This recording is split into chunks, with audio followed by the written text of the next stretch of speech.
Hello and welcome! It's yet another A Star to Steer Her By, your favorite podcast. Woo! I'm sure. You know, we're a Star Trek podcast. We are covering more Star Trek episodes today. As usual, I am Ames. As you've come to expect, I am Caitlin.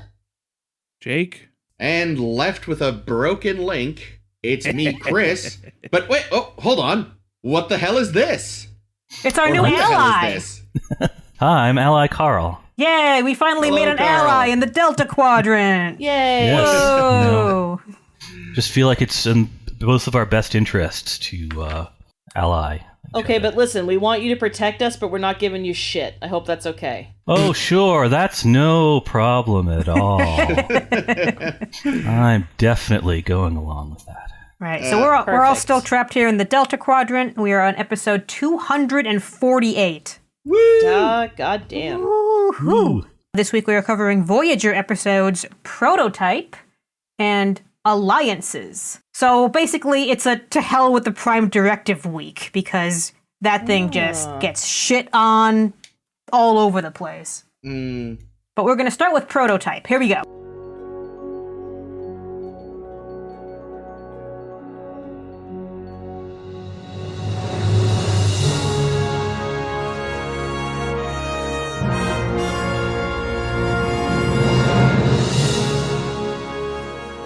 All right, well, as I said, we're talking about Prototype. There is automated unit 3947, whom we find floating around in space. And after like a season's worth of technobabble, Torres figures out how to turn the fucker on.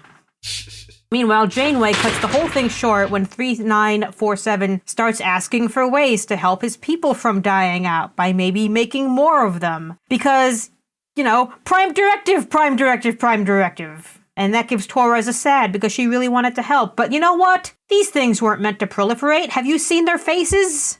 Yeah, seriously. Bad.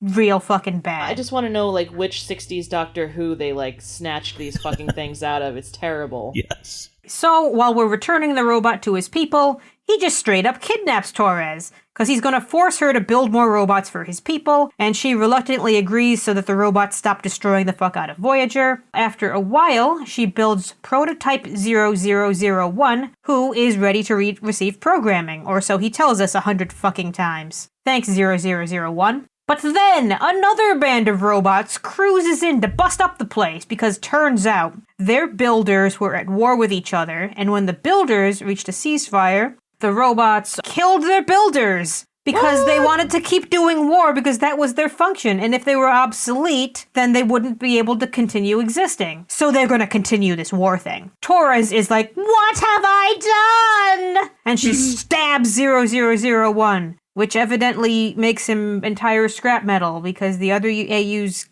can't use him for anything? I'm not entirely sure. But Paris beams her out in the nick of time because they were busy doing a thing. Torres gets to have a sad, the end. There we go. So, the opening, I don't know if it was on purpose, but very strong Total Recall. RoboCop vibes. Oh yeah, that's like RoboCop. Yeah, I thought the same thing. I liked it. I liked that the attempt they did at some kind of design thing. Yeah. Oh, I didn't mention this was directed by Jonathan Frakes. Oh, Jonathan yes, Frakes. we had noticed that. Ah. And I think his last one until Discovery, right? I think that's right, yeah. At least that's what Memory Alpha said. So in continuing the RoboCop connection, so the unit has, like RoboCop, several directives, Mm-hmm. but none of them are the Prime Directive. Nope, but No. Janeway's got it up the wazoo. She's got so much Prime Directive that she's coded in it. Yeah, it's so interesting to me how, I don't know, arbitrary Janeway can be sometimes with you know, the hardcore Prime Directiveness. I mean, that's just Star Trek in general. Well, since Yeah. they codified, sort of. Since TNG, because TOS didn't really seem to have one. You know, No. They were making, like, deals with practically cavemen because, hey, they had dilithium. But, like, once TNG came along and they tried to treat it seriously, it's just been like, what does it actually mean? And how hardcore are we about it this week? Yeah, I feel like, especially this week in our episode, the two episodes that we're discussing, the Prime Directive comes up very strongly, and they're both in instances of people whom we know absolutely nothing about. Yeah. So step one should really, really be learn about these people before you make any decisions on how to treat them. Yeah. And they don't even at all. No, and it's just like, I mean, I think with this episode, it almost kind of cheats. Well, it doesn't cheat, but it's like, oh, it does seem sort of like, I mean, just let them. What, why not? But then it's like, oh, because they're crazy murder robots. Yeah, but that's a retroactive thing, Yeah. right? Like, Yeah. like generally speaking, the next episode, which we'll talk about later in our episode, that's a very similar dilemma in that episode. Yeah, because true. it's like, oh yeah, these people seem great. Oh wait, they're actually the bad guys? Fuck, So I guess it's like Ames was saying, the lesson here is really, before you decide, Do your due diligence. Yeah, Jesus. like, don't just apply. Well, can't do it. Prime. It's like, well, just sit, listen, see what happens. Don't rush. Due diligence. And of course, the other thing here was that at the end of the day, Torres. Well, let's be honest. She did what she did because she really kind of wanted, but she had the excuse of the whole ship was being held hostage. Right. Whereas, To be with the fair, next though, one- we have said in the past, the Prime Directive is so strong, you should be prepared to sacrifice yourself and your ship for it. yes, which is Torres stupid. was not. No. Fucking Maquis, am I right? Yeah, no kidding. Yeah, no. Yeah, but has anybody ever actually sacrificed themselves for the Prime Directive? No, I I doubt hope it. not. Yeah. That's a stupid thing to die over. Oh no, someone has the toaster 100 years before they should have. I Fuck don't you, know, I'm that not dying seems like for that a could lead toaster. to a lot of problems. Well, I'll tell you what I like about the Prime Directive Yeah. is the thing, and both these episodes are kind of lessons in it, but supposedly Star Trek came from this society where, number one, first Earth almost blew itself up. Yeah. And number two, by botching a first contact, Earth and Romulus involved themselves in a war for 100 years. Mm. So, I like the idea, and it makes sense to me that going through that, they would be willing to die rather than risk starting a war over a botched first contact. But they never seem to do it, do they? Yeah, I mean, I feel like every time they do a Prime Directive story, they've yet to do one where there's a compelling, man, maybe they should do whatever they can to keep this intact. It's always either something like this where it's just this is muddy and weird, or it's something where it's wow, this culture you're not interfering with really sucks. And it's I get it, yeah, I guess some interference. don't interfere, but stop talking to them, I know I said it frequently with TNG, the culture from Who watches the Watchers? No, the one with Symbiosis? no, the one with the It's a good one, though, Carl. genderless species. Oh, the Outcast. Oh, the Outcast. The Outcast. It's okay, I get that you can't just storm in and force them to stop being the worst, but you could stop being a trade partner with them. But you're too fucking cowardly to give up a trade partner. Spotify. I mean, Federation. Topical. Well, unfortunately, this episode's going up in Timely. March, probably. I like that you just looked at your wrist as if, one, this was a visual medium, and two, as if you were wearing a watch. Yeah. A watch that somehow tells me when episodes are going live. Oh, that would be No a less. really useful watch. I mean, I'm Ames, sure you get could on make it, an app could you? for an Apple. Just have Watch. just have the spreadsheet up. I do. But yeah, it was interesting, though, because it was they've got this weird sort of encoding with their power systems, probably to keep them from being able to reproduce on their own. And, and it turns out there was a damn fine reason. Mm-hmm. Silly Well, Torres. I mean, kudos to the builder Yeah. societies for thinking about that, because if this were humans, they would have built the killbots without any prevention of copy protection. Yeah, they'd all come with replicators already in them. yeah, the goddamn DRM burns them again. Yeah, I was about to say, Jake, you found the one good use for DRM. What's DRM? Digital rights management. Aha. It's like from downloading copy and sharing protection shit. on movies and stuff. Yeah, It's controversial. Guys, Yeah. listen, you wouldn't steal a car. It's most often, it's infamously used a lot in video games, and especially on PC. Not only does it usually get cracked within a week or two, it's been shown time and again that it somehow ruins the performance of the games. So it's like useless and harmful. But, It's a double but whammy. that's basically what the builders put on their killbots. Yeah. But I don't know. I it's a very interesting, and it's not like an original sci-fi concept, but we love robots. It's one that I like, the idea of the robot soldiers that continue the war long after the people that started the war have killed each other. Yeah. And it's just, I don't know, it's always been a cool concept, I think. Yeah, I like the concept too. What I didn't like was some of the execution, because I even read that Michael Piller, he accepts this robot story premise because, it's a good enough premise. And everyone else was like, oh God, I don't think we have the capability to pull off robots. We're just going to put a guy in a rubber suit, right? And Piller's like, it'll be fine. We can do this stuff. We're Star Trek. He'll be fine. Just make it shiny. I don't understand why they couldn't have just said, fuck it. They can just be humanoid robots. Or fuck it. They can just be makeup job. They can just be a tin can like R2-D2. Or this is it, yeah. Yeah. Exactly. Like this is sort of my point. Like I feel like the thing that holds this episode back is its reliance on humanoid stuff. If you want to know my sort of fantasy robot war, it is the exocomps on one side versus, do you remember in TNG the Arsenal of Freedom robots? Oh, those things. The floaty, the drones that look like Tyrannosaurus Rex. Yeah. Awesome.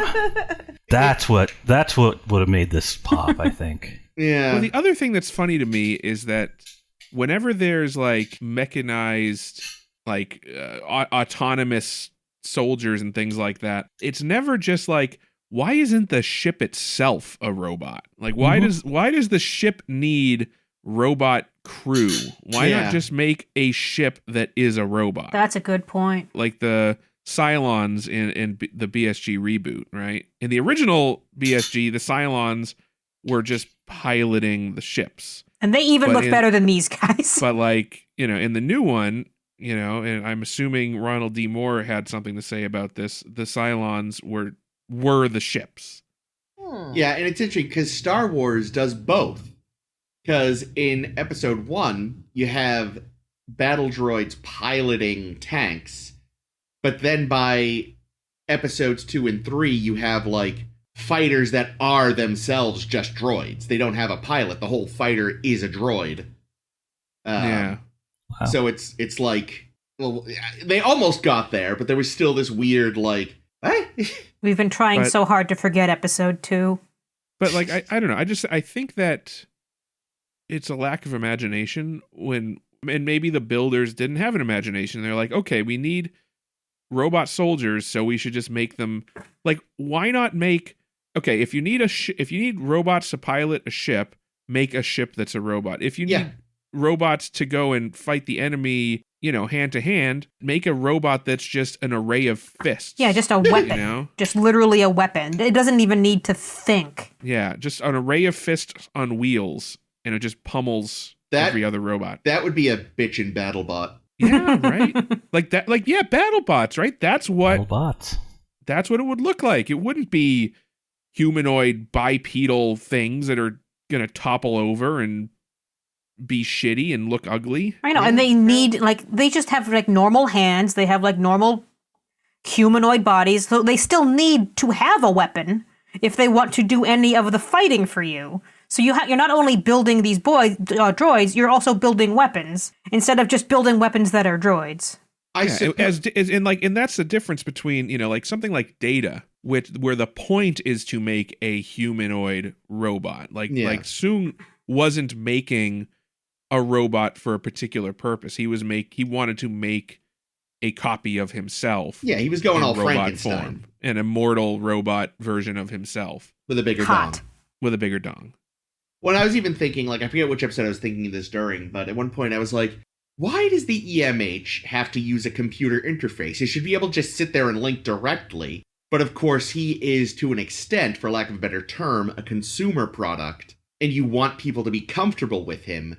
So you don't want people walking in seeing him going all, like, New Dune Mentat with his eyes glossed over while he interfaces with the computer. You want to see him going plunk, plunk, plunk. Yeah, but I also like it occurred to me, I might have mentioned this before, that like why does he only have 2 arms? Why don't his fingers turn into, scalpels and forceps and shit? Yeah. Again, I suppose that's the whole, like, you'd be all freaked out if your doctor could do that sort of thing. Yeah, just his wrist transforms into a speculum. Yeah, which, like, is more efficient and logical, but it does feel like at least when he's on his own, he should be able to go into, like, Electro Man mode and just be like... Spider robot man? Yeah, just do whatever. But again, he's...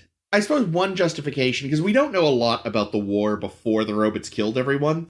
So, I mean, it could be that they were supplement. In fact, I would argue there's some evidence they were supplemental soldiers, which is why they have ships and stuff.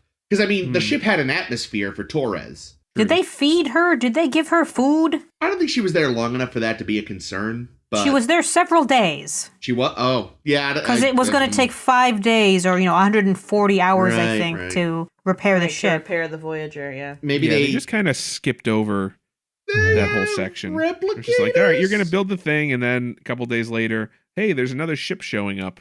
Ah, fuck. Oh, God, it's the bronze robots. Yeah, I loved they were color-coded. No. I love that that all 4 robots we saw were only 2 different actors. Yeah, I noticed that. Each one got 2. It was kind of cute. Yeah. And as much as I hate the robots, I do like the robot voices. Like, voices politely telling you horrible things is always a winner with me. Yeah, that's like that, even though wonderful. it's very Doctor Who, as Caitlin pointed out. Oh, a fine example is Robots of Death. Robots of Death. 70s. Look that one up, kids. It's a similar, like, just very, like, unmoving faces. Less so even than this. Like, they weren't rubber, they were completely plastic. But again, very polite voices telling you were about to die.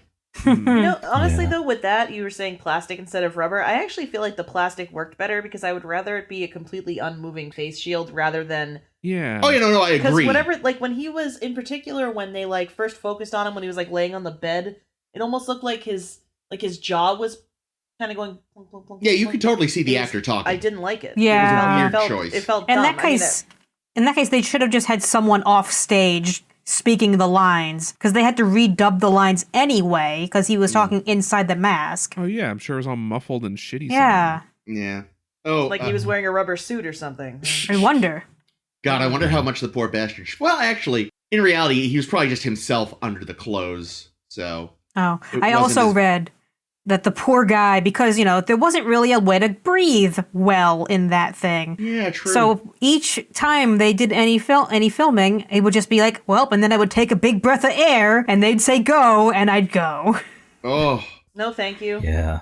And he couldn't see, and wow. And it's so not worth it. Like, the effect is just Oh, not... it's awful. Not worth it. It's hard. I don't think the acting is good overall in this episode. It all sort of feels a little high school drama club to me. But it is kind of an interesting conversation with Torres and 3947. I always like being reminded that Data is sort of a celebrity in the Star Trek universe. Yeah, it was a nice touch. And it does surprise me a little bit that, like, well, I mean, I guess she's an engineer, so maybe she takes an interest in it, but it seems weird to me that, some random Maquis would just be like, oh yeah, Data. Well, remember though, she was at the academy for a little bit. Yeah, so. that's what I guess it does make sense that she might know. Yeah, Maybe somewhere he all might have the taught a academy course that walls. she took. Yeah. Everywhere it's like, for a good time, call Data. He's fully functional. Damn it, I was about to say that. But yeah, no, I, as an engineer, as someone who was at the academy for a bit, like, she would have heard of him. But yes, if it was like Rando Maquis number 6, that'd be like, really? You've heard of him? Okay. I don't know. I feel like he's the only one of his kind in the universe. I feel like everyone probably knows about him. I guess you'd have... I think so, too. It's like, I feel like you'd have to have a particular interest in, AI and cybernetics and robotics, though. I don't know. There's nobody who looks quite like him. He's got that white body makeup, but I guess it's supposed to be metal. There would definitely be like a Data magazine, I think. Oh, yeah. If the internet still it's exists, it's definitely... It's like a teen girls magazine. Yeah. Like Tiger Beat, but Data it's just Beat, pictures yeah. of Data. Database. Oh my god, they're his database. Yes. No, that sounds like that's like the fan website. Yeah. That's where the feet pics are. I really, I feel like he'd be prime candidate for Lisa's favorite magazine, Non-Threatening Boys. Yeah. I remember that. Non-threatening boys. The one thing that was kind of odd, I think, to Carl's point, is that B'Elanna was like super into saving this guy Yeah. really fast. Like In, immediately. Like in an emotional way, not in like this is an interesting engineering challenge For way, science. and that felt a little weird. Yeah. Like, yeah, if like she got refused to go to bed. Yeah, like if she, well, even that, but it's like, again, it was the emotional attachment that felt strange. Like, I would have gotten, once she'd saved him and they were talking, I could see like getting kind of like a little more, but it wasn't like, this is a puzzle I have to solve for like my own sake. It was, but it's going to die. And it's like, Yeah. you just met. She was way too into her metal boyfriend. I don't really get it. Yeah. Well, this is the thing. I think there's way too much technobabble in this ep. Oh, so and much. not enough character work. Yeah. Like, it's hard enough, Lieutenant B'Elanna Torres is with a robot who will give nothing back in Yeah. terms of acting. So, like, it's hard. I feel like it would be hard to sell that relationship anyway. But, like, they don't even have, they kind of have their one brief kind of moment. I did like when she was like, do you have AI? And she's like, yeah. And he goes, are they your servants? And she has to be like, one of them is not our servant. But they're not sentient, so it's fine. Yeah. Yeah. No, And, that kind of tension would have helped the episode, I think. Like, it does, throw we're into talking relief though. about. So what is the deal with the Doctor? yes. I think that's something the show is still sort of dancing around. I think on purpose, but like, we talked about before how they're getting better at it, but I do think they tend to just think of him as an appliance when clearly he's a bit more than that. Right, because we've seen him, he's already like growing and developing as a character, and Yeah. that means he's pretty sentient. Yeah, and even he, like, I think, in the early days, he considered himself an appliance, but I think even his self-perception is beginning to shift. Yeah, the Doctor's totally fascinating that way. I Yeah. think. Listen, as soon as he had a crush on Kess, he wasn't just an appliance anymore. I don't know, I've gotten some looks from the TV. I think it's into me. So, What? I don't know. He's flirting with our television. Neat. I also noticed there was a great burn on basically everyone in the room when I think it's Chakotay that says to Paris, "Well, I'd hate to lose another shuttle because I think our count is at 3. I think we're at 3 shuttles lost so far still." And as we find out next week, apparently they're out of TNG ones. Yeah, I don't know where that one came from, Yeah. but that's next week. Yes. Foreshadowing. Yeah, they must just be able to produce shuttles or something, though, because there's no way a ship that small is equipped with endless shuttles. No. Yeah, because they only have like 140. Like, they have a gross of crew members. They don't also have a gross of shuttles. Yeah, Yeah, they do have a I gross figure they equipment. have to be building them. Well, they've Like, lost there's some some- over time. There's somebody who's down in the bowels of the ship assembling Lego kits. Someone has to use their replicator rations every week to just build stuff. They do a game of rock, paper, scissors to see who loses out and has to build a pylon that week. I do like sort of the angle of, like, they rose up because the war was ending, and they were like, well, wait a minute. Like, maybe you should have pre-built into them the ability to Adapt. segue them into a new use. You're gardeners now. It's Yeah, it's like, fine. oh, our war's over, let's turn off all our kill bots. It's like, I mean, they're perfectly capable of doing other things with some That's mild true. reprogramming, you idiots. They're not just literally walking guns. Yeah. They're just automatons with hands that could carry things for you and stuff. Yeah, but they really like killing. Yeah, seriously. So much. I just can't get enough. Speaking of really liking killing, I think that's all we got to say about Prototype, and we can move on to alliances. That works. Sounds good Where to me. we really like killing, and we also continue to hate the Prime Directive. So, in alliances, the Kazon are fucking us again, as they are wont to do, and Oh yeah. they kill our best friend, Kurt Bandera. No! Anyone but Bandera! So, Chakotay suggests, well, what if we ally with the Kazon and they knock it off? Janeway says, Prime Directive, until Tuvok saunters in and reminds her that they recently had a movie night watching Star Trek VI. And she's like, oh, well, in that case, fine. So we go ahead and we have some talks with Kulla and Seska, but they're being dicks, so the Nistrim are out. and Neelix goes to go contact his friend in the Polmar, and he gets himself abducted. Typical Neelix. And while he's in his abduction quarters, he meets his newest friend Mavis of the Trabe. Hey, we've heard of them. This should be fun. Long story short, let's ally with the Trabe. This is going to be the best idea we've ever had. They're not shitheads like the Kazon. We just met them, so they haven't tried to kill us yet. They even want to help us bring peace to the Kazon. Longer story, even shorter. Making peace with the Kazon goes really poorly, guys. Oh, because in a twist no one saw coming, the Trabe are also massive assholes. Whoopsie. What? And they try to blow up the conference of all the Majas. Well, so at the end of this episode, we're back where we started, but worse. This Maquis dipshit Jonas was making a phone call to some Kazon, which may or may not pay off in the future. I don't remember. TBD. The end. Yeah, we see him being sketchy Next week. in later episodes, so... Yeah. So, what I appreciate about this episode is that I think we've talked before about how, like, there doesn't seem to be as much in the way of large unified governments in the Delta Quadrant as we have in the Alpha and Beta Quadrants, or, you know, like the Dominion in the Gamma Quadrant. And this might kind of explain why. Like, it just kind of sounds like everyone was basically kissing the Trabe's asses. That society, rightfully was fucked 30 years ago. So we're essentially in, like, the immediate, relatively speaking, aftermath of the collapse of a major power. And that could kind of explain why everything just seems so fucking hectic here. Oh, yeah. I mean, it's clear that, like, the Trabe left a power vacuum, and that's why the various sects of Kazon are just kind of warring and fighting for dominance. Maybe their builders had originally built them to fight against each other, but then they got killed. No, wait, wrong episode. Yeah, but like the Trabe are basically our latest iteration on space Nazis, it sounds like. Let's be fair. The Trabe are white people. Yeah. Oh, yeah. They're but they are straight up, like... Caucasian. Yeah. It's like we basically treated them as a lower species, and it blew up in our face. It's very much, I think, a warning to your classic just American societal bullshit and other racist societal bullshit. I think where it yes, I would agree with that. I think where it crosses over into space Nazis is the solution now is to exterminate them. Oh yes, that part, yes. But I think what got them...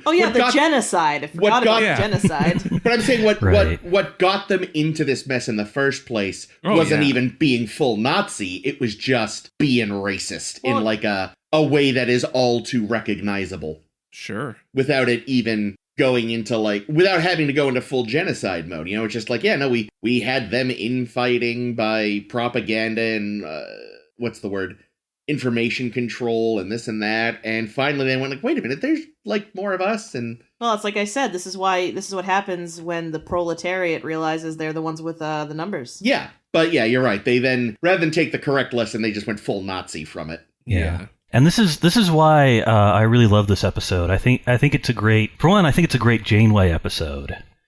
And it's sort of, I think it would be, just sort of full disclosure, had I been in the situation in Caretaker, I would have sent the Voyager back home. Just because I'm tired and stuff. Yeah, fuck these Ocampo. But they're kind of jerks.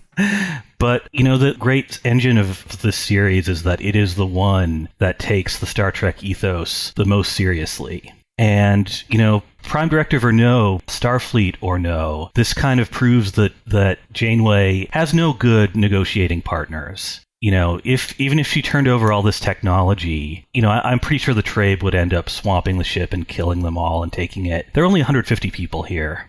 There's not a lot of goodwill. If they're going to lie to the Kazon, they will probably lie to the Federation too. And not just are they white people, I will believe that Mavis looks like Alan Alda on purpose. I think a generation of TV writers came up with him as Mr. sort of moral, kind of smug, but guy who can find the heart in a tough situation. And when he turns out to be the bastard, then I think that's really smart. Like, I really think, even though I think you can find clues that the Trabe are not what they seem, even through all those scenes where they're gaining our sympathy, it's still like a whiplash. Yeah. And it's great. See, I didn't see Alan Alda. I saw him, for some reason, he reminded me a lot of Bruce Campbell. Oh, interesting. Or like a Bruce Campbell, Kurt Russell kind of hybrid. I actually looked him up because I was wondering if we'd seen him before, and we had. And Oh. last time we saw him, he was a fucking asshole. Who was he? Who was he? He was the guy, he was like the ambassador who would dump all of his negative psychic energy into a host. Oh, shit, that guy. Yep, the one who, he showed up with his quote-unquote mother. but Yeah, it that was actually- a man of the people. Yes. Oh, Yes. Neat. God, your memory for titles is Wow. fucking mind-boggling. I re-listened to the podcast when I'm cleaning, so. Still, like, shit. I also had to read- look that one up recently. Okay, fair. But I mean, I read the episode title last night when I looked this guy up, and I'd already forgotten it again. Ah. Well, your memory is also Shit, yeah. notoriously not good. But still, to be that's- fair. But so that was him, and we're going to see him once more in Enterprise, I think. But yeah, he did a good job, and Yeah. it's interesting because he gets to this issue that I think it does come up a lot, where like it is very easy for terrible people to infiltrate good people by just using the right words. It's easy for them Yes. to learn the language and use it Mhm. properly. I And feel like and- I was just talking to somebody about this. They were talking about a Patton Oswalt bit Yes, where he he has talks a- about how it's often the bad people that learn the vocabulary the quickest so that they can use it against you. Yep. Yep. It's Big time. yeah. And I you- was just talking about that. And you watch that scene with him and Janeway, and she's like, we would like to make an alliance. And he's like, maybe we could do more than make an alliance. Maybe we could make galactic peace. Mhm. And it's like, you son of a bitch. That is a con man of the highest order. Like, you know, Yeah. that is how you get Janeway. Yep. That is how Yeah. you get Janeway. I think she said, I want to say it's in this episode because I don't remember when this was said. She says, we're the Federation. We believe the best in people until we're proven wrong. And I was like, Yep. Janeway, you're going to get proven wrong. Honey, that was our first clue. Federation, let's be honest, historically speaking, you are proven wrong Yeah. a lot. And, Maybe like, what a stupid philosophy to have. We're going to believe the best. In that case, like every fucking con man that shows up, it's like, yeah, I'll take that snake oil. That sounds great. I mean, look at how often con men are successful in their Apparently world. in like the Federation, like that's how they got screwed by the Pac-Leds. That's how they get screwed by everybody. Harry Mudd. Mm-hmm. Yep. Yep. Oh yeah, he seems like a nice guy. Why don't you research the people, Exactly. find out the dirt, and then team up with them? Again, Right. like, let's yeah. Are we as a culture overly severe on our criminals? Yes. 18 months for treason? You've gone too far in the other direction. Hmm. Like, you gotta It's find a only balance. little light treason. Yeah. Like, Eine kleine treason. I'm not saying you have to go in expecting the worst of people, but maybe approach people neutrally, Real- but with an open mind. Realistically, yeah. Yes. Just be and like, this, yeah.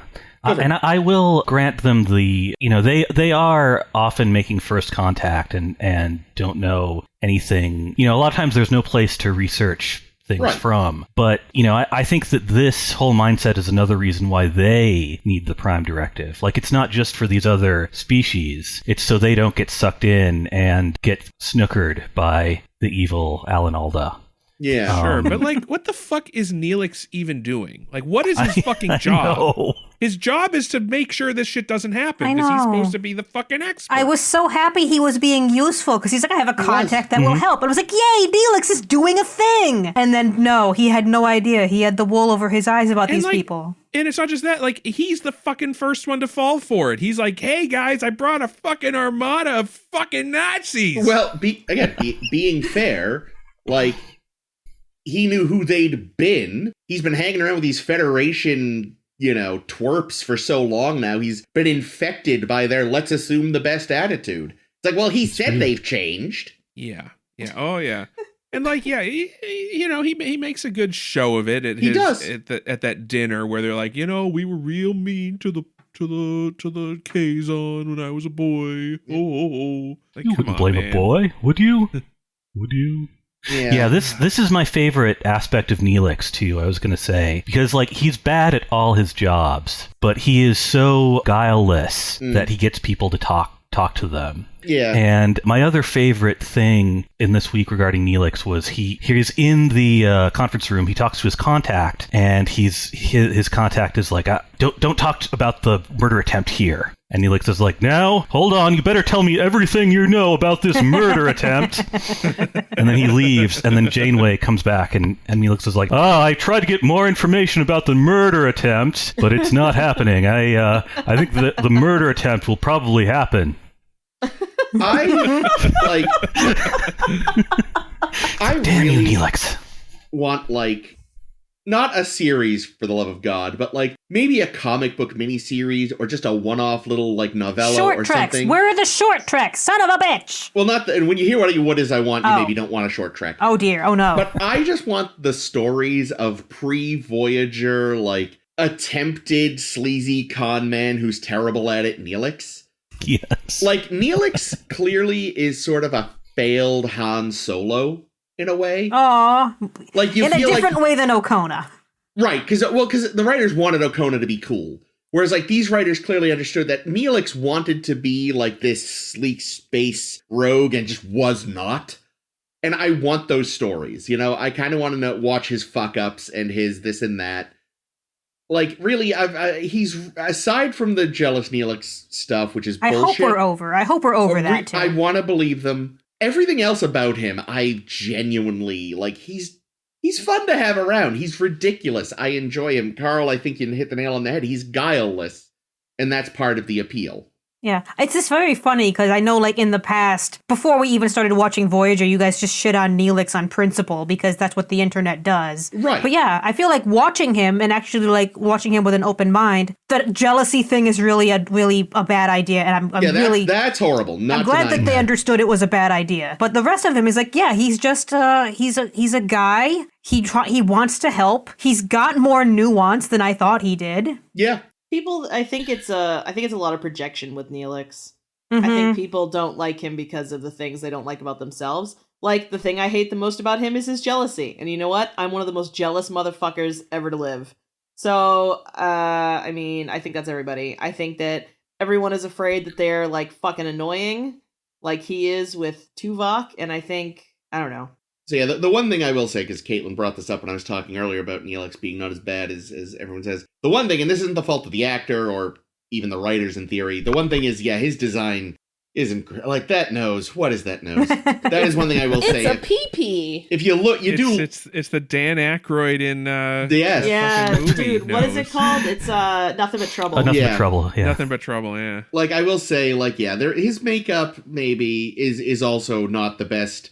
His first spots impression. are cool. Yeah, but other aspects, you just kind of look at him and your first impression ambassador is that, and you're just okay. Yeah. I don't know. I don't mind Neelix as much as some people, but I also just think he's fucking useless. He sucks at his job as the morale officer. He sucks at his job as being the expert in the Delta Quadrant, obviously. And by all... And he sucks at his job as a cook. Yeah, not a great chef. I mean, here's the thing. Uh-huh. I kind of think there's a certain resistance to his attempts at being the morale officer. I think they're not letting themselves be moraled. Maybe. That's interesting. Maybe not. I mean, Tuvok I'd rather obviously... Tuvok be the morale officer. Oh, Christ. All right, everyone, time for an extra G's run around the ship. Yep. Oh, God, that. That gets... Chell could be the morale officer. He seemed like a He nice seems guy. fun. Yeah, Yeah, and like I thought- I said... Go ahead.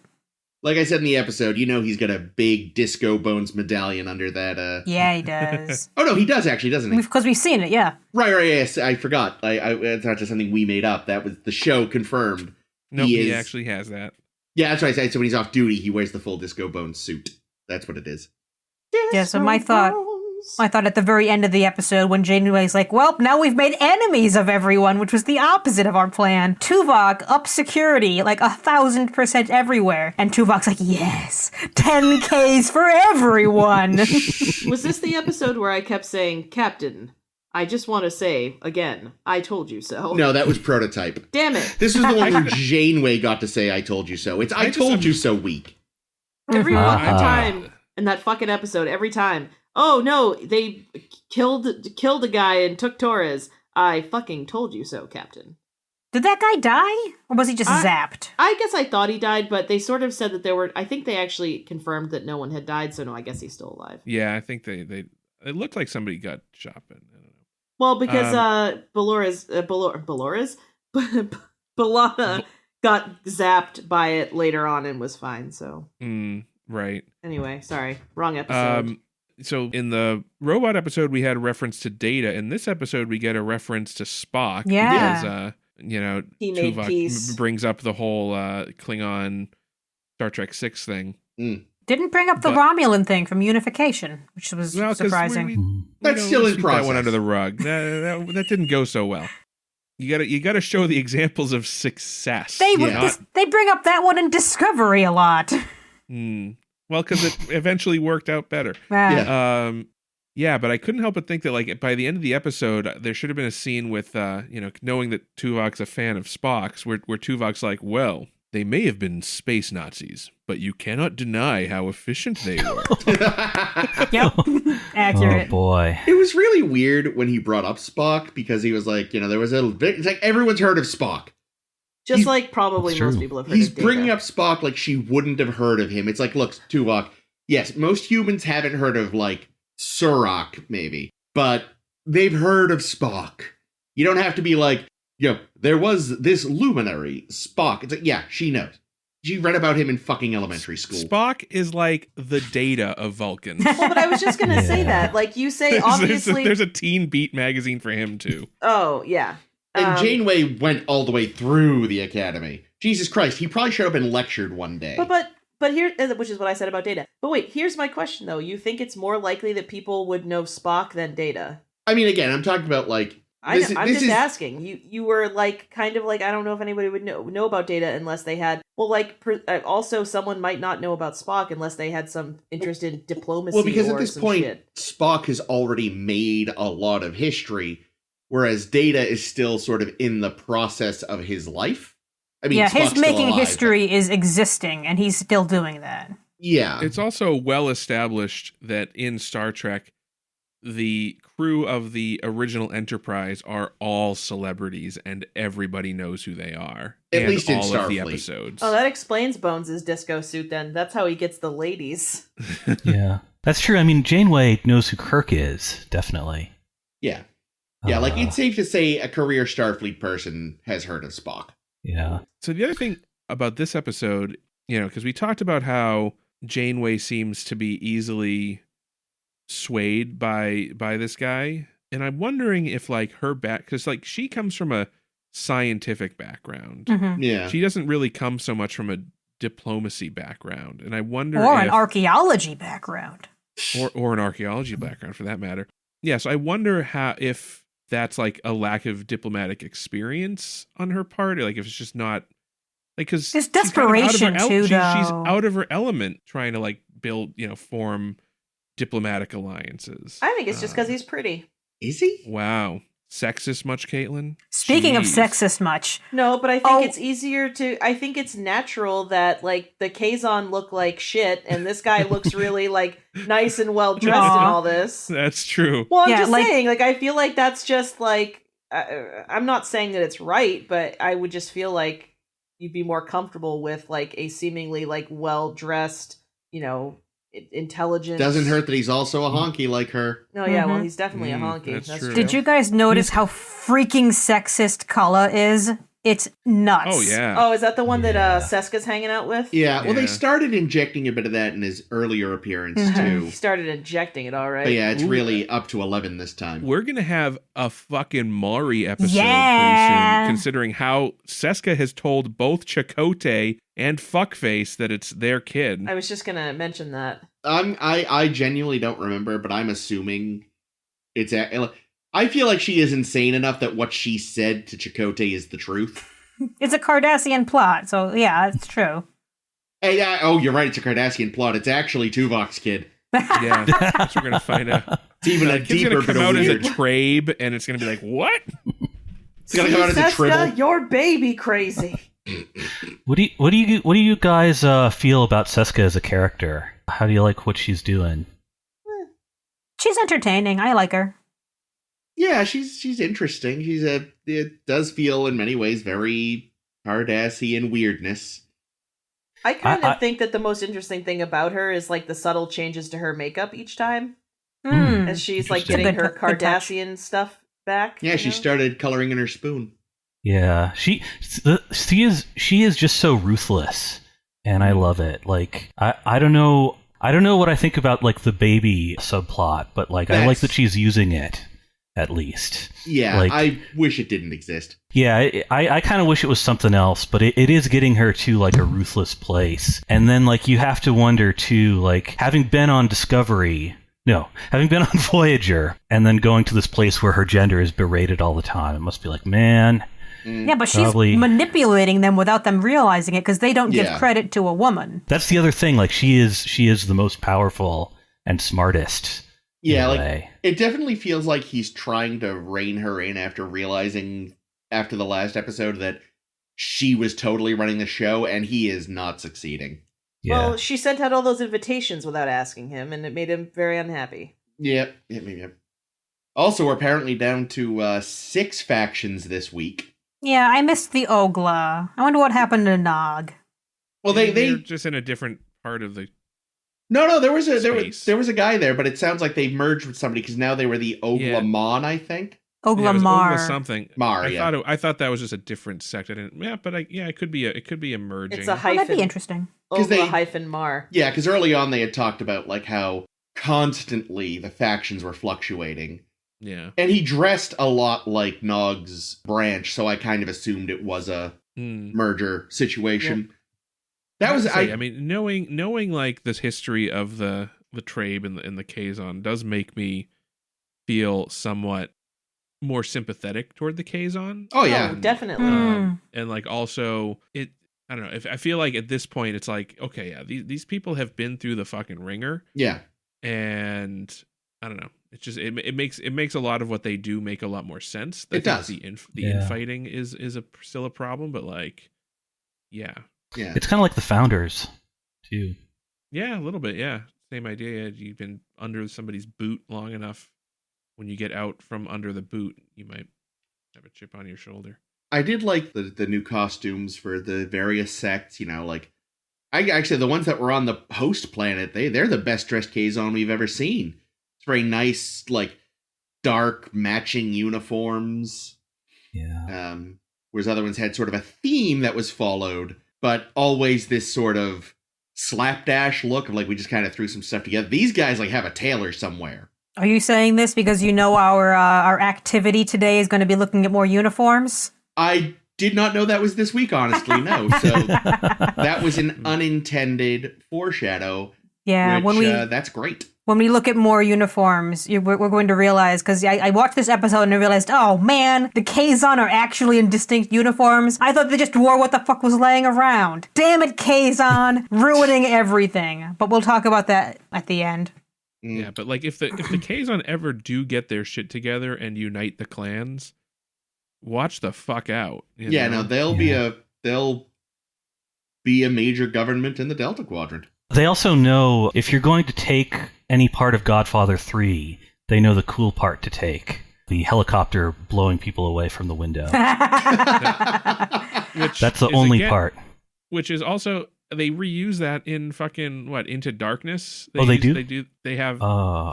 They had Oh, fucking yeah, you're helicopter shooting through a window into a big meeting. Yep, I forgot about that. Cause I was shocked no one got killed, even though Janeway's like, everyone Yeah. take cover, and no one takes cover. No one still gets killed. Well, because their their culture is very sexist. So like, I'm getting down because a woman told. Oh, Jesus. See, that's what you get if you're sexist. Yep. Yep. Yeah, so up until- shot so the- through I a think- window by a helicopter. That's right. Sorry, Jake. Up until this point, it seems like the Kazon are more or less attacking Voyager, trying to steal technology. Like that Yeah. seems like their main motive. They want replicators, they want transporters, water, whatever they can get. But now Janeway and company have legit made them enemies of the Kazon. Oh, Yeah. for Teaming up sure. with the Trabe. So it's like, Yeah, she fucked up. wow, yeah, you made a bad situation a lot worse, because now it's not just that they're like trying to raid your shit. Now they actually hate you. Now they think that you're one with their enemies. So good fucking job, team. Yeah. I blame Chakotay. That's easy enough. Yeah, fuck him. And also that prick, was it Hogan or Jonas, our new friends who we see a couple times. Some of the So other Maquis who are being dicks. the guy who actually like starts talking to the Kazon isn't the one who was being the most vocal about Okay. just give them what they want so we can get the fuck out of here. Yeah, that Which- one, the one who contacts Retic is Jonas. Okay, so The yeah, it other was one is Hogan. And apparently Hogan was only supposed to appear in this episode, but the producers liked him so much that we're going to see him some more. Oh, fair enough. Yay! I wonder if Hogan likes hoagies. He will definitely take that to Neelix. Mm. And Neelix will screw it up. See, Speaking of side characters, as a fan of Square One TV as a kid, I was happy that Larry Cedar was in this episode. What is Square One TV and who is Larry Cedar? Like educational GBH type Yep. shit. Square One was a math-themed sort of comedy education show. Yeah. Okay. And they often did stuff. Larry Cedar was one of the cast members. He was often like the game show host type guy. Okay. And he plays the guy with the puzzle. And Yay! yeah, and I think that's a private joke because on Square One they often had segments like that where it's like, hey kids, if you move 2 of these matches somehow, you can turn this trapezoid into a square. I hope they did that on purpose, because I They found that must very have. intriguing. Like, wow, a Kazon who likes doing puzzles. Oh, it's so Yep. he can get laid. I get it now. Yeah. Yeah. Same thing. Yeah. I spent specifically not in the Kazon thing. It was like, who goes to a seedy bar to do their puzzles? Oh, that's why. Yep. I'm glad you told me that, because sometimes I'm like, what's that? And I look and I'm like, oh, that. I do not recognize that at all. So Yeah. I'm glad you were here to let us know about that link. Yeah. Every so often you see Square One people in Star Trek. And That's amazing. I like that. Nice. Yeah, was Math Court a segment on that show? Yes. Yeah, there was a Math Court. There was Math Math Court. Man. There was Math Net, which was a parody of Dragnet. Yeah. One of the best. Clever. All episodes of MathNet are available on YouTube. I will I feel like casually I may mention. have actually seen MathNet in like one of my like math classes as a kid. Yeah, it was very. It sort of breaks my heart that you don't know what this is, because for people for people who were 10 when it came out, it was huge among a certain type of nerd. That's the thing. Like, I know a lot of that shit. This one somehow just completely passed Maybe me this by. is why you apparently. didn't like math. Maybe if you had seen this, you would There like you go. math more. Yeah, you didn't see Trevor. math. You didn't see MathNet. We'll share it on the it was Facebook. Yeah. was definitely they're dragging in the TV cart into class with the VHS. Yeah. Yeah, Teacher's Edition, Square One, I'm sure. Yeah. Oh, God, my first high school had invested in Laserdisc, Ooh, Wow. and they were whoops. stubbornly using that until the rot finally ate the discs away. Because I remember them hauling out the science Laserdiscs sometimes. Oh God, I can Yeah. imagine. See, we got to watch. Science 8 tracks. I'm a big fan of Scientific American Frontiers, hosted by Alan Alda, bringing Hey. it back. Aw. Somehow, still love him. Same. Okay, How I is think Alan we're Alda winding never on down. Star Trek? Anything else on alliances we wanted to bring up? Oh, no, but a thing I meant to bring up for Prototype, just for my own personal, oh wow, I'm such a nerd. At one point, when they first came bring B'Elanna into the building room, I say to Caitlin, that arm is from Short Circuit. He did. He And did say Memory that. Alpha confirmed that arm was. She said, how did you know that? I was Excellent. like, because I watched that movie Johnny Five is alive. way too much as a child. Yeah, I've actually never seen it. Oh my god, it's worth it just to cringe at Fisher Stevens doing the shitty Indian accent. Yeah, So that part has not aged well. I haven't seen it in a long time. I'm sure there's other stuff that hasn't aged well, but when I was a kid, I fucking loved that movie. It used to be on TV a lot. Yes, I think. yes, it was. It was one of my favorites as a kid. Yeah, very, very last note on alliances. They were originally going to kill Cullen off in this episode, and I don't know why they decided not to. I didn't write it down, or I didn't spot it, or something happened. This week's been very busy for me. That's fair. But yeah, they decided not to, so we get some more Cullen later. And yeah, I feel like if they're gonna have a send off for him, it needs to be just him. You know what I mean? Like, killing him off at this sort of group exercise thing would have felt a little anticlimactic. I feel like if they are gonna, I don't remember what becomes of him, but if they're gonna actually finish him off, I feel like it has to be a one-on-one thing between his faction and Voyager, not this. I don't know. I think Seska's gonna get him. Yeah, I don't. totally. I honestly don't know either. But would be. I would But put that's money what on Seska. That's what I mean, though. It has to be like, the story has to be about his demise, not just and there's reality versus dramatically satisfying, and it's more dramatically satisfying if that's the focus, not incidental to a larger plot. He's become a bigger character, and also it's also very fun to watch him because his actor gives such great face. Yeah.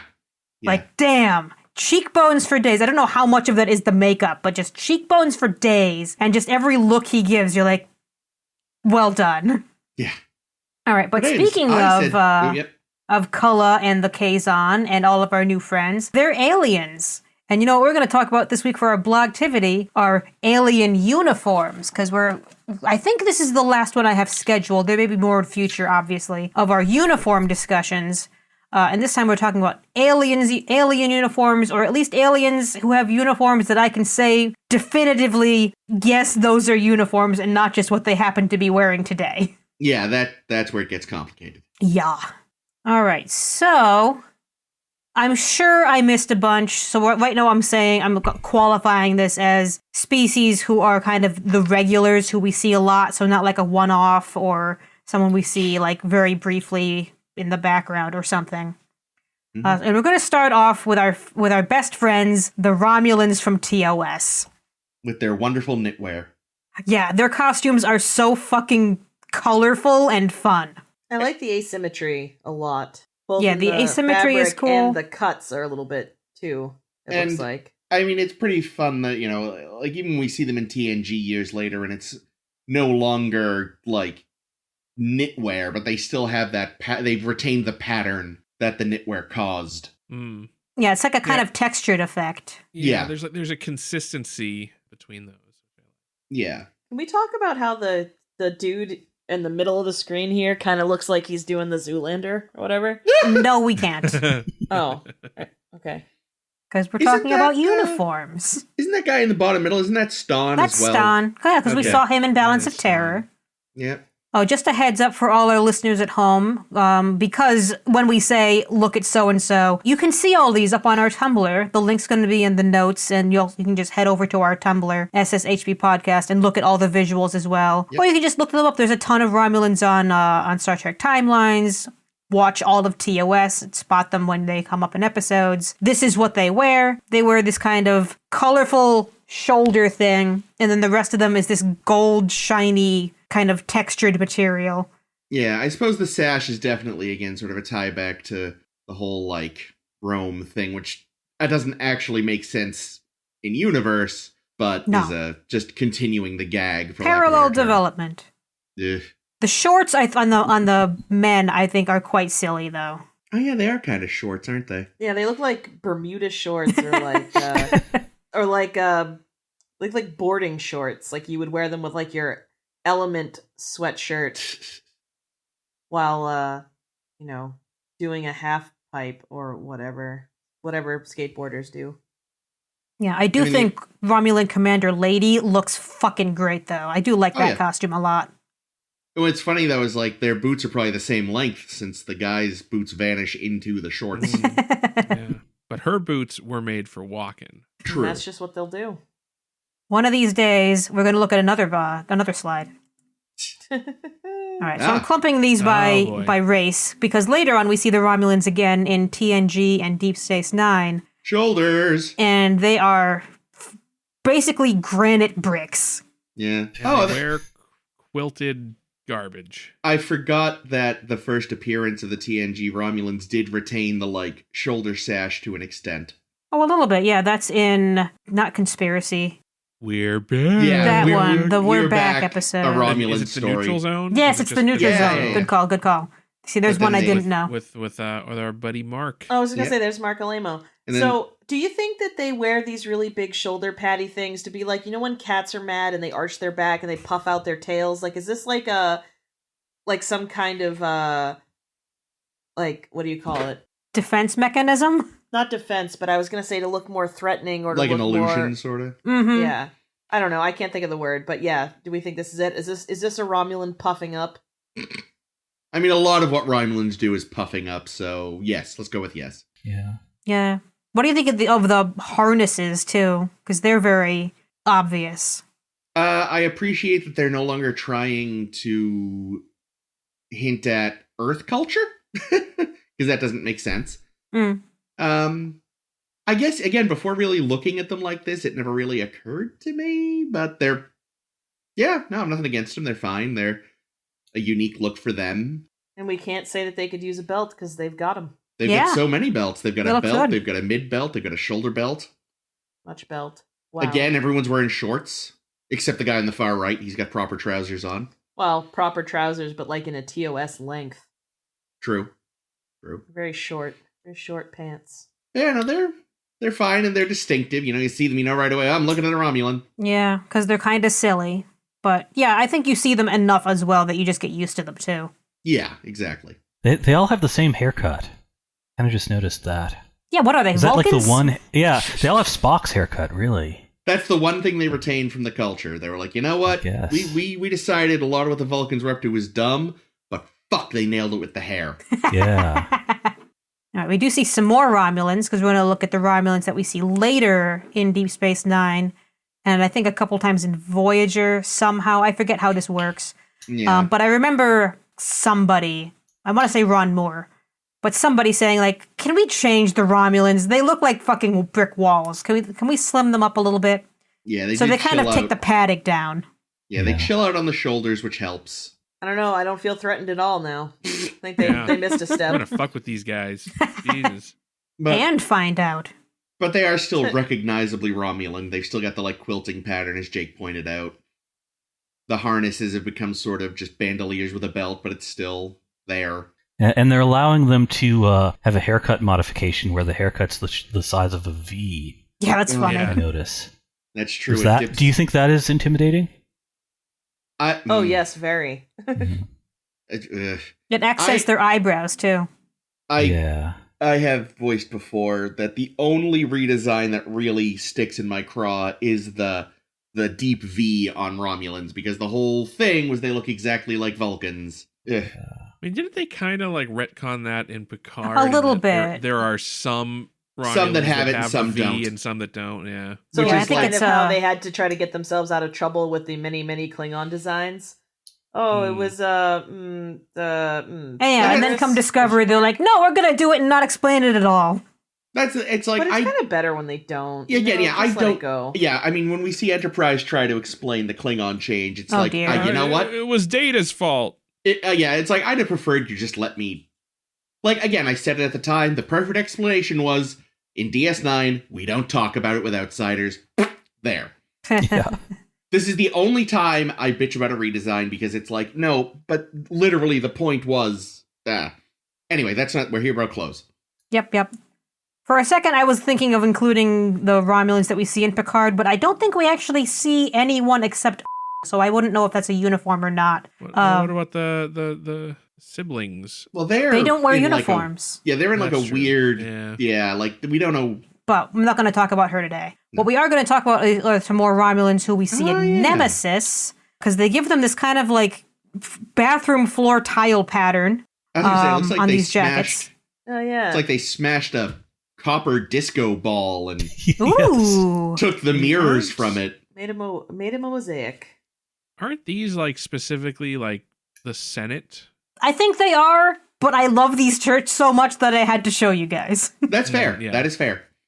Like, look at all the belts and like cross body like swatches of material. It's like, I love it. Plus, she looks like she's got a couple of keychains on there. Mm-hmm. That'll be helpful. Yeah, I forgot It's a- about these. It's a good look. Yeah. I like integrating carabiners into fashion. Ooh, there you go. I like how again the Star Trek timelines graphic Yeah. is clearly taken from the exact frame of Yeah. the film that you have here. Seriously. Yeah, there Oh, aren't no. a lot of head-to-toe looks in movies because the screens are so much wider, so it's hard to Yeah. get them all on the screen unless you're doing a distant shot. Oh, no. That guy on the far right is packing. You can That- tell. That reminds me of something I meant to bring up with Prototype. I'll make it very brief. Hmm. There's a moment where you can see that Roxanne Dawson is wearing sneakers. What? Yes. Oh no! Yeah, at one point she's talking to Droid Face on Voyager, and she takes a step, and you can see she's wearing white shoes. And it occurred to me, like, I'm willing to bet, because those boots are probably uncomfortable as fuck, I bet a lot of times when you can't see the actor's feet, they're actually just wearing whatever they wore to the set that day. And that is kind of most of the time, you know? Yeah. You don't really see their feet a lot. Yeah. Right. I know famously Peter Cushing almost never wore his boots on Star Wars because they were uncomfortable. He was usually in slippers. That's love to see that. Tarkin. Yes. Anyway, sorry. Anyway, yep. So we Oh, love wait. I'm going to try to guess. Are we going to be looking at the horrible vampire Romulans next? Oh no, they're later. I clumped by species.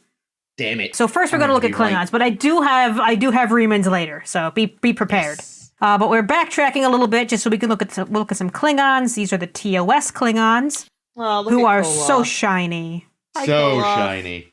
But bandoliers from day one, basically. Yeah. Yeah, that's how they do. Yep. So that at least carries over. And actually, even the big studded belts, I think, last a while. Are the bandoliers only for captains? Because I only see Kang and Kor wearing them. That could be what it was in the original Well, shouldn't, series, yeah. Isn't Koloth the captain too though? He was Captain a governor, Koloth. wasn't he? Oh, I don't was he? remember now. Well, when we see him, he's acting as a governor at the time. Wait, when? No, wait, he's in trouble with Tribbles. Yeah, he's Captain Koloth. Yeah, you're right. Okay, I forget Captain who the Koloth. governor is That's that what we I see. Also, I like that that they've included for some reason Mimi from the Drew Carey show. Who, Mara? We love Mara Yeah, I know, but that That eye makeup is, yeah. so much. It's so much it rubbed off on Chekhov. Oh, God, it did, didn't it? It did, I forgot yeah, about because you that. could see it on, he like wiped it off on the wall or something in Day of the Yeah. Dove. Forgot all about that. But yeah, I feel like the pant material is very, very similar to the TOS Romulan shirt material. Because it's just that shiny, textured gold shit. Yeah. That's the 60s. That's what fabric was in the 60s. Yeah. I mean, shit, it was the fucking, the bio beds in Medbay and the sheets. Yeah, I think my grandparents had a couch of that material. It was a very itchy decade. I think Mara's costume might be a little one piece with shorts built in, and I think that's cool. I think so, yeah. I will say, Big bitch looking at when she has to these tinkle. for the first time Oh, in a yeah. while, looking at these first time in a while, it is actually, I kind of forgot how much they did carry forward into the, like, TOS movie and by extension TNG Klingon design. Like, yeah, they get rid of all the gold, but there's certain basic elements there, the, like, big square shoulders, the Yeah, the vest big aspect. belts. The Like- belts with studs. I feel like we're going to see lots of studs. Yeah, they kept a lot more than I remembered. Well, let's take a look. Let's see if you remember correctly. Take a look, it's in a book.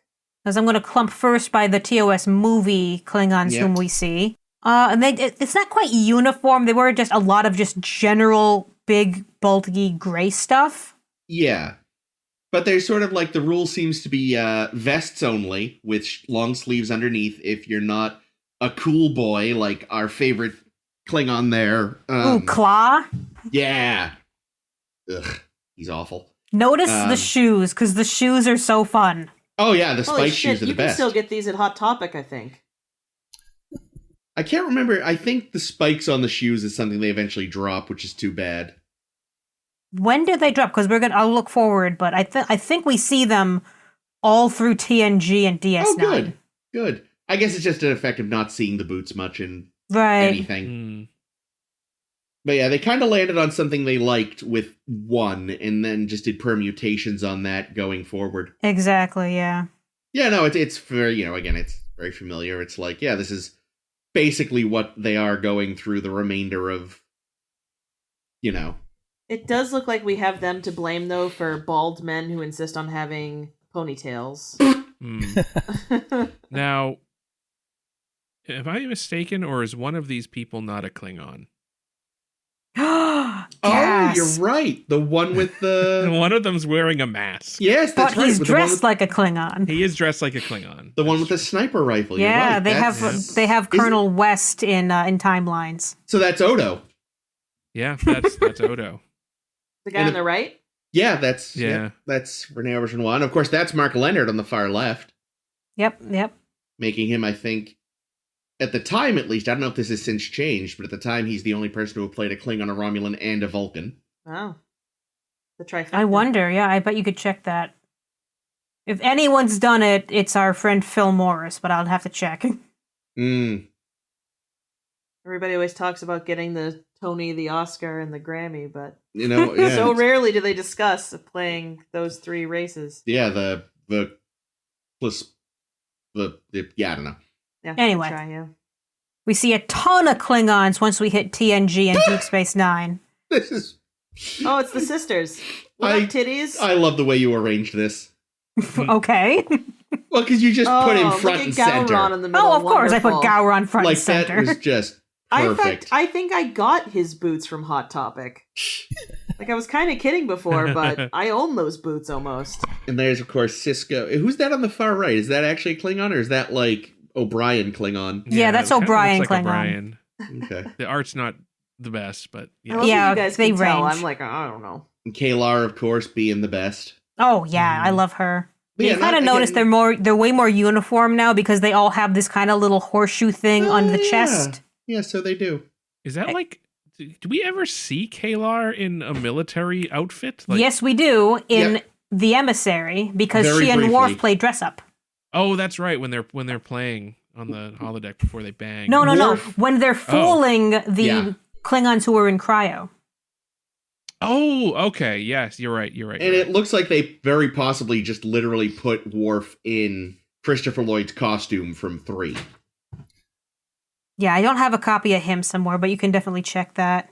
At the very least, they busted out that, like, away mission, like, overcoat he has. I gotta say, you gotta feel wicked bad for... I mean, all of them, because these are clearly made of rubber and probably hot as fuck. But, Lursa and Bator having to wear dress versions. Yeah. Like, they At least probably... they get the vent, right? Yeah. Keep your boobs cool, yeah. Yeah, everybody needs a good boob vent. But, yeah, I imagine that made theirs a little extra heavy just because of all the material and... Ugh. Yeah, they must be having a major schwitz. Yeah. Well, they look great. But it is nice to see They the do. through line. There is more of a through line to the Klingons from the original to later series than I had remembered. The study belt buckle. Yep, that's the main thing. Got that fucking... Well, don't worry. Klingons change up entirely in Discovery. Whoops. In that even the uniform aesthetic is fully and entirely different. Lots of spikes, so I like that. They got that. They eventually, migrated down to the shoes, but here They almost look Kinda kind of everywhere. like medieval style because they've got these kind of like little flappy skirt things Mm, Oh yeah, I see what you mean. yeah. that just they strikes me as like an old timey like old English soldier kind of shape. Yeah. A lot of what they do with Klingon aesthetics, the makeup aside, makes almost kind of makes sense if it's like it sounds like they've fallen into another civil war. It sounds like that happens a lot with the Klingons. But this one's lasted for a while and everyone's kind of like trying to show off to each other. So that's why they suddenly go all like crazy bonkers crab aesthetic. As we all know, the crab is the pinnacle of evolution. Well, a lot of these A lot of these ones in particular, though, are part of the religious cult. True. Right? Also, Yeah, I think you mean the salamander, Chris, but that's next week. Oh, God. Barf. Like Takuvma's cult. So maybe Yeah, they you're have right. their own special outfits that. Yeah, But the whole point was that the Klingons weren't united. Yeah. At this time. Yeah, so it would make sense that they have disparate looks. The chap in the middle certainly is. He was just from one of the regular houses. He wasn't. Oh yeah, part of- that's Cole of House Core. Right, there we go. Yeah. But Vogue, Laurel, and Takuvma all kind of have a consistent look to each other. Yeah. With the spiky shoulders and Yeah, if this were like in a runway show on Project Runway, you'd say that's a collection. Yes. yeah, They're all in the same collection. Yeah, I guess, I like them as pieces. It's, whether or not they work, it does, they make choices. Maybe not all of them great, as far as the Klingon aesthetic goes. Like, I don't know that they're necessarily recognizably Klingon. But again, it's the question of how much you buy the narrative reason for the changes. I would say, I think, of the lot, the guy in the middle, like, I love his outfit. I love a good cape. He just... Cape, wow. I like his, big one fucking shoulder pauldron thing there. Actually, okay. Yeah, he looks cool. He does sort of, the thing in his shirt does suggest that the thing you pointed out, Ames, the little uniform oval they would all have later. Oval? Oh, like the little... Okay. Cut out. Yeah, so that's there. I don't know how Coincidence, intentional that looks, because I am not... I'd only have to see it if I were looking for it. Yeah. But having known many costume designers, that is 100% intentional. I will say, though, I have now seen something I can't unsee on that guy, and that Penis? is a face in his breastplate. Because the gold part on the bottom is like a big chin/beard. The hole's a mouth. The other gold thing's Not the just nose. that, but he looks like he's like a white guy saying like Confucius say in like a 1940s. Oh, no, you're right. Yeah. His yellow Wow. face. Yeah.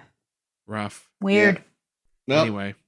let's Anyway, move on. let's Ain't move on. seeing Let's that. move on. Oh boy, Oh, these are no. my favorites. Ooh. I almost didn't include these because you only see them once, but then I had to Oh, you have to, include the season 1 Ferengi. Oh my god, the fucking figure. Oh. The fucking fur.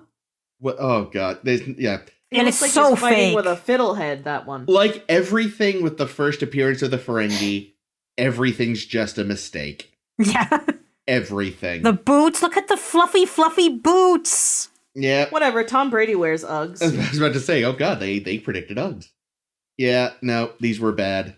Well, they definitely weren't good. Oh, but there's No. Armin Shimmerman, isn't it? Yep. Yeah. Yep. Oh. He's so young. I love you, Armin Shimmerman. I hope you He's a listen delight. to this podcast. Just kidding. I really hope you don't, actually. I hope you don't dress like this anymore. I hope he wears the Quark suits just for fun. Oh, yeah, for sure. But yeah, so I just wanted to include this because otherwise we do see a lot of other Ferengi throughout seasons 2 through 7 of Those TNG. are much better. They're weird. They are. I appreciate that what it is even though it's their like uniform, there's still a suit quality to it. Yeah, because- it almost looks like a business suit. yeah. I don't first and- understand the door knocker on the chest. It's like a tie. It's yeah. like a tie clip or something. Yeah, there we go. Okay, that's fair. I wonder what other species think of ties, because ties are very silly looking when you actually think about them. Yeah, but it's like it's the Ferengi equivalent. Okay, Yeah. I buy that. Yeah, but yeah, I you didn't really point out, or you didn't show any of them from behind, where we would have seen the head oh the thing. Curtain. Oh, No, yeah, but you yeah, know like what's there. Brahms, yeah. We've never quite figured out. We had to come with our own headcanon as to what the deal with it is. Head cannon. What did we decide it meant again? That it didn't really mean anything as much as just like, not wearing one is just kind of be like, kind of a brag, Yeah, I don't believe any of this, so. Yeah, no, there's no good reason for it to not be there. It just sometimes they don't have it. Yeah. Moving forward, we do see lots of different and yet very similar aesthetically Borgs throughout all of the series. Is that Troy as a Borg on the far right? Yeah, Timelines Oh, does yeah. some special ones every so Yeah, we often. gotta- I Looks was like we got actually a just wondering if that Tuvok was Borg. Tuvok. Yeah, I was just gonna say Yeah. that. We Wow. had a Cardassian Borg, it looks like, over here. Borg just really all look like leather daddies. I don't know. I freaking love Borg Queen's look. I'd actually forgot until I saw it shared online the other day. Early designs of her were definitely like, hey, let's just rip off H.R. Giger. Who? The guy that designed Alien. Oh. I mean, it's still somewhat there. A little bit, but they scaled it back to something a little more Trek looking. But yeah, you can definitely look at this and appreciate the shift from like TNG rubber suits with some bits on to like the later. We're gonna try a little harder to make it look more metal in the movies and Voyager we have kind more of money thing. for this. Yeah, Very metal. but yeah, there's definitely less sort of a like the extent of the uniform is we're all plated, but then there's all kinds of random weirdness going on. Yeah, we are adding technology to ourselves. We are assimilating the technology. Yeah. Now it is on my face. Like Good times. Mhm. Moving forward. Oh, Cardassians definitely have a great uniform. True. Because it makes them look like so like broad-shouldered, even when they're not. Let's rephrase this. After their early appearances, they have a great Yeah. uniform. Yeah, what is that fucking... It looks like, they actually make these, like, they make, like, dildo, like, strap-on holders for your face. That's what that's what that strap thing looks like. Wow. What? It's... What? What? Chris is, like, is that a burying his hand in thing? his face. That's what it looks like. I'm sure. I'm just. Why is that? I mean, I know why it's a thing. Well, but, for face sitting, you big silly. Jeez. but yes, the ones that come after that, they're. You know what else he kind of looks like? Oh, He God. almost Oh, looks like... no. No, nothing sexual this time. Almost like I'll be a the judge of that. early Doctor Who Silurians. Not Silurians, the pudding heads. What the fuck are those called? Suntarans. Suntarans, yeah, that's it. There's a bit of Suntar. There's some in there, Suntar in there. Yeah. Yeah, no, the silver, gray, whatever triangular uniforms are great. They are classic. That monstrosity on the left is a nightmare. Yeah. It's pretty bad. I mean, even because I know the thing on the head is distracting and awful, but even the bodysuit just it's all looks. Yeah, it just looks so bland. And No, yeah, you know what the difference is between the original Cardassian uniform and the new Cardassian uniform? I'm not wearing hockey pads. You're right. And to your point, Ames, what's good is it makes them look broad-shouldered, but not in that, Faux Romulan way. yeah, that really overdid it Romulan way. This is the difference between a makeup artist who knows how to overdraw lips and people who just try and are bad at it and just make it look like their mouth is 25 inches of lips. I gotta say, though, I kind of wonder how often actors sat down and accidentally stabbed themselves square in the dick Oh, in the with that point in their shirts. Oh yeah. Mhm. It does seem like it would be an occupational hazard in this outfit, yeah. That's the one thing with it. It's just like, oh, that could very easily have made sure that Mr. Biggs there never had children. But yeah, Okay. no, nothing bad to say about them. I have lots of bad things to say about the Bajoran uniforms. Yeah, there's some choices happening here. They're not pretty. I mean, Odo specifically, the color is so sad, Mm. and the shape Oh. is very nylon sack. Like, That fucking one with the purple is terrible. yeah, that's not great. like it kind of feels like the issue is that they designed something that really, really worked for Nana Visitor, Oh, and she's tiny. but then it doesn't work on pretty much anyone else. I think it looks good on Rom. Yeah. I feel like Rom rocks it. I feel Yeah. like if it weren't like so jumpsuit looking though, if the pants were a different color, even if the pants were like the color of the shoulder area, just to break it up, because otherwise it looks like he's going to gymnastics class. Maybe he Yeah. is. Okay, fair. Yeah, it's and yeah, like who decided on that like beige and purple combo? That is terrible. Somebody that was colorblind, maybe. Yeah, I think Again, the ones they- out here on the far right, I think these are like nursing or something, the medicals, because their colors are weird. Yeah, they definitely look the best on Kira and very few other people. Mm-hmm. Which again, I think just means they designed her uniform, her costume first, and then realized, shit, everything has to kind of relate to this. I mean, it's a fair cop, though. She is sort of she's our main Bajoran, so as long as she looks good, it's kind of whatever, in my opinion. Yeah, I also think the red is a better color than any of the other colors. So red, Yeah, I think, definitely. is easier to rock, too. Because Yeah. Akira in one of these beige things would probably still look not the best. Yeah, I mean, no. Nana would look great, because Nana always looks great. But it would still not be a good costume. I don't actually remember anyone having ribbed pants like that guy on the left. I don't think we've met him yet. Oh, fair enough. He looks like he is up to no good. He clearly is. I'm into it. All right. We also see a lot of Jem'Hadar. Mm. And they look they're dressed so practically, too, because they are, they are here to be fighting soldier guys, so they're dressed to fight. Yep. For Big- success. Big pockets.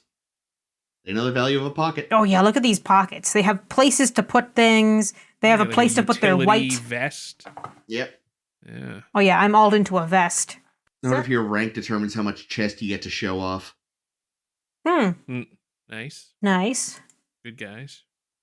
The Vorta are so... I didn't realize that the Vorta kind of dress alike until I saw them all on Star Trek timelines.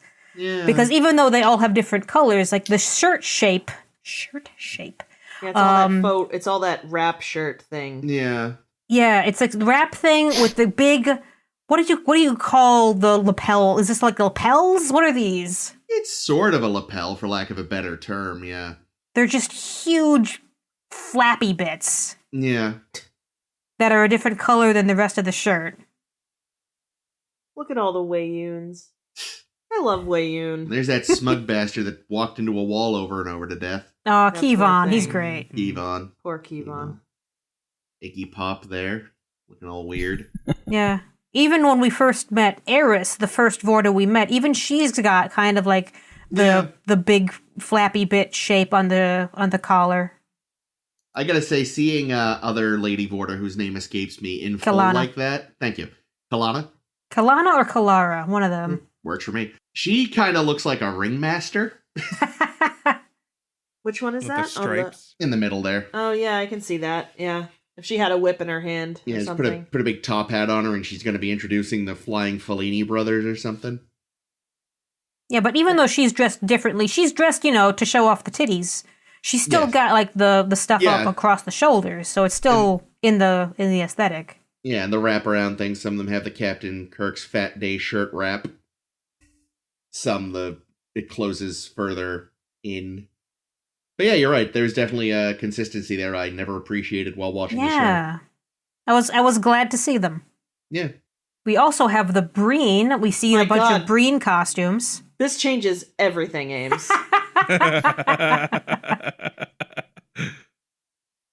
Yeah, I think the Breen are more understated because it looks like Yeah. they're wearing armor, but very kind of cheap armor. Mm, I mean, granted, when we saw Ducat in it, I was like swoon all over the place. Oh, yeah. But when you actually look at it, you're like, oh yeah, it kind of looks cheap. Aren't these mm. supposed to be like cryo suits too, though? or Allegedly, yeah. something? Yeah. Like it cold. Mm. Even though their homeworld supposedly is quite temperate according to... Is that Garrick? I Can't think it was remember. Garrick, yeah. Was it Garrick or one of the Wayuns? I can't remember now. Well, I feel like it was Garrick trying to make small talk with a Breen, but it might have been Wayun. I don't think Garrick ever talked to a Yeah. Breen. Maybe it was Wayun. I don't know. Anyway. All I know is the Breen never wear helmets according to TNG, so table flip. That kid was a liar. That kid's the worst. Fucking liar. Hated Wait, him. what kid? There's Oh, he was taken captive by Oh, them? this No, was he- Data's stepson, kind of. Yeah. Oh, I hate that kid. Oh, that piece of shit. Right, because his parents were killed by the Breen? Question mark? Is that what happened? I don't remember. But I think he Who said, like, remembers? the whoever attacked the ship were wearing helmets, and somebody said, well, it wasn't the Breen, they never wear helmets. Whoopsie. And instead, they all wear Princess Leia's helmet from Jedi. I think it's very distinct.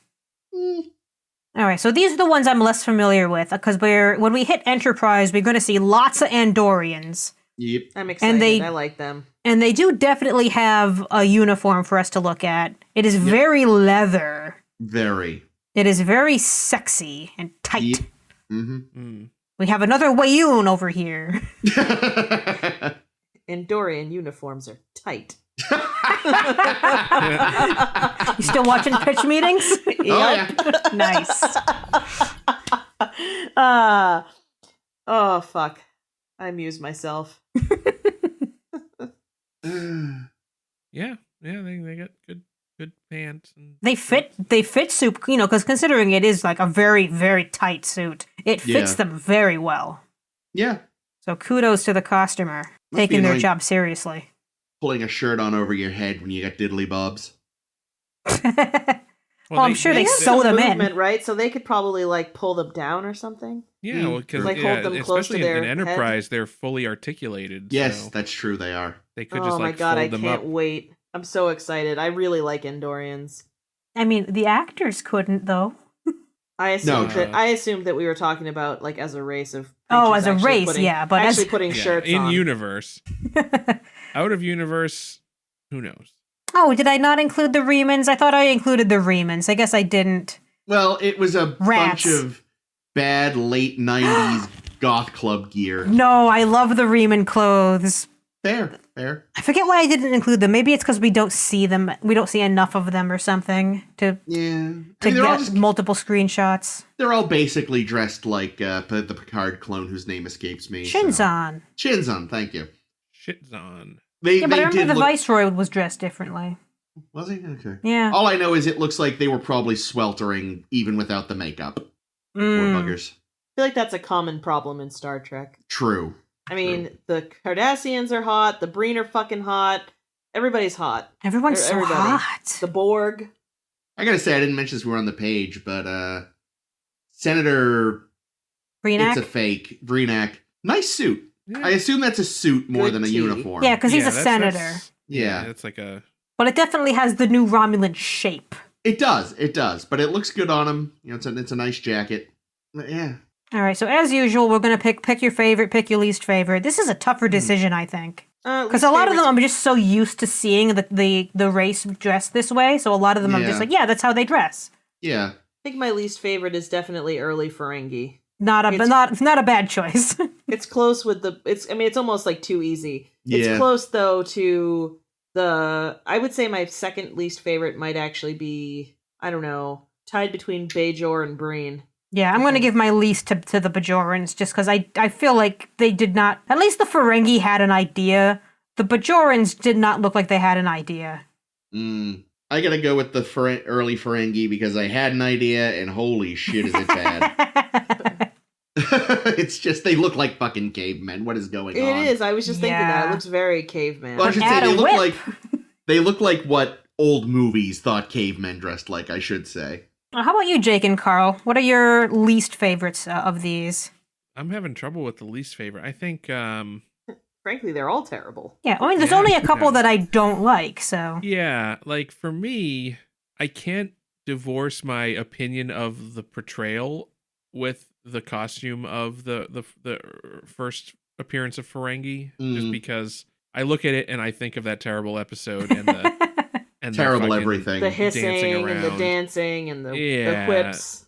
the whips. So it's like, do I really dislike that uniform, or do I just dislike that? It's portrayal? all goes together though, because I think that's one of the things that makes them bad. Maybe I was So- gonna say, I just want to offer that it could absolutely be both. true. It can be both, but I also am not crazy about the TNG Romulan outfits. Really? Yeah, I don't know. I never liked the blocky shirts, And we see a lot of them too. and we do see a lot of them. But and like as much as I like some of those episodes and some of those characters, the costumes just always look so ridiculous to me. I'm gonna go with that. It's fair. It's a thing that just doesn't come up enough, I think, is like TNG, great show, but many of its aesthetic choices were deeply, deeply bad. I'd agree with Yeah. that, yeah. Especially early. I feel like Yeah. later on they started understanding.